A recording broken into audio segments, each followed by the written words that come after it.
Iran ও Israel আমেরিকার যুদ্ধের 11তম দিন, কিন্তু এই 11তম দিনেও কিন্তু লাগাতার হামলা চলছে। ইরানের রাজধানী তেহরানে ফের হামলা চালিয়েছে ইসরায়েল আমেরিকা।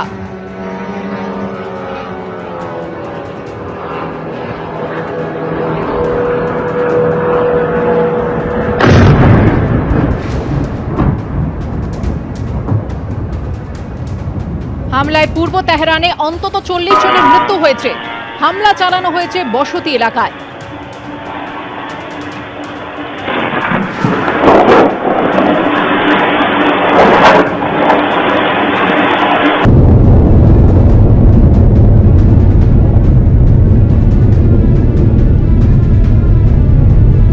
একদিকে যখন ইরানের রাজধানী তেহরানে হামলা চালিয়েছে ইসরায়েল আমেরিকা, এদিকে আবার কুয়েতে হামলা চালিয়েছে ইরান। কুয়েলের আল আদেরিতে আমেরিকার সেনা ঘাঁটিতে হাইব্রিড ড্রোন হামলা করল ইরান। আমরা জানি পশ্চিম এশিয়া উত্তপ্ত যুদ্ধের আবহে, এবং সেই আবহে কিন্তু জ্বালানি সংকট। আর এবার প্রাকৃতিক গ্যাস সরবরাহে নির্দেশিকা জারি করেছে সরকার। অগ্রাধিকারের ভিত্তিতে কে কত গ্যাস পাবে তা কিন্তু নির্ধারিত করে দিয়েছে সরকার। বিস্তারিত জানবো, কথা বলে নেব আমাদের প্রতিনিধি বিজেন্দ্র সিংহের সঙ্গে। তার আগে আপনাদের জানিয়ে রাখি যে পশ্চিম এশিয়ায় যে যুদ্ধ পরিস্থিতি, তার জেরেই কিন্তু জ্বালানি সংকট দেখা দিয়েছে, এবং প্রাকৃতিক গ্যাস সরবরাহ নিয়ে এবার নির্দেশিকা জারি করেছে সরকার। অগ্রাধিকারের ভিত্তিতে কারা কত গ্যাস পাবে তা নির্ধারিত করে দেওয়া হয়েছে সরকারের তরফে। বাড়িতে গ্যাসের পাইপলাইন থাকলে 100% সরবরাহ করা হবে। যানবাহনের জন্য, রান্নার গ্যাস তৈরির জন্যও মিলবে 100%।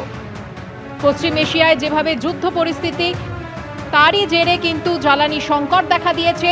আর এবার কেন্দ্রের তরফ থেকে নির্দেশিকা জারি করা হয়েছে যে অগ্রাধিকারের ভিত্তিতে কারা কত গ্যাস পাবে একেবারে নির্ধারিত করে দিয়েছে সরকার। যেমনটা জানা যাচ্ছে, বাড়িতে গ্যাসের পাইপলাইন যদি থাকে তাহলে 100% সরবরাহ করা হবে। আর যানবাহনের জন্য, রান্নার গ্যাস তৈরির জন্যও মিলবে 100%। আর এরই মধ্যে ইরানের সঙ্গে যুদ্ধ নিয়ে বড় ঘোষণা কিন্তু আমেরিকার। প্রেসিডেন্ট ডোনাল্ড ট্রাম্প তিনি বলছেন খুব তাড়াতাড়ি ইরানের সঙ্গে যুদ্ধ শেষ হবে। ঘোষণা করছেন আমেরিকার প্রেসিডেন্ট ডোনাল্ড ট্রাম্প। ইরানের 51টি জাহাজ ধ্বংস করেছে আমেরিকা। শেষ করে দেওয়া হয়েছে ইরানের নৌবাহিনী এবং এয়ারফোর্সকে। হুঙ্কার আমেরিকার প্রেসিডেন্টের। আর এখানেই তিনি ঘোষণা করছেন খুব তাড়াতাড়ি ইরানের সঙ্গে যুদ্ধ শেষ হতে চলেছে। ইরান এবং ইসরায়েলের মধ্যে যুদ্ধ, আমেরিকার যুদ্ধ, তার 11 দিন লাগাতার হামলা চলছে, এবং এখানে আমেরিকার প্রেসিডেন্ট ডোনাল্ড ট্রাম্প তিনি ঘোষণা করছেন খুব তাড়াতাড়ি ইরানের সঙ্গে যুদ্ধ শেষ হবে। 51টি জাহাজ ইরানের আমেরিকা ধ্বংস করেছে। ইরানের নৌবাহিনী, এয়ারফোর্সকে শেষ করে দেওয়া হয়েছে। হুঙ্কার আমেরিকার প্রেসিডেন্টের। Most of Iran's naval power has been sunk. It's on the bottom of the sea. It's almost 50 ships. I was just notified it's 51 ships. I didn't know they had that many. We continue to target Iran's drone and missile capabilities. Their drones are way down. Their drone manufacturing has been hit starting today. We know all of the places they manufacture the drones, and they're being hit one after another. Their missile capability is down to about 10%, maybe less. We've struck over 5,000 targets to date, some of them very major targets, and we've left some of the most important targets for later in case we need to do it.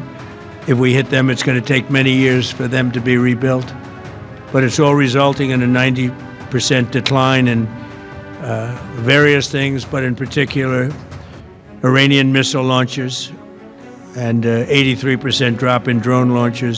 ABP Ananda, এগিয়ে থাকে, এগিয়ে রাখে।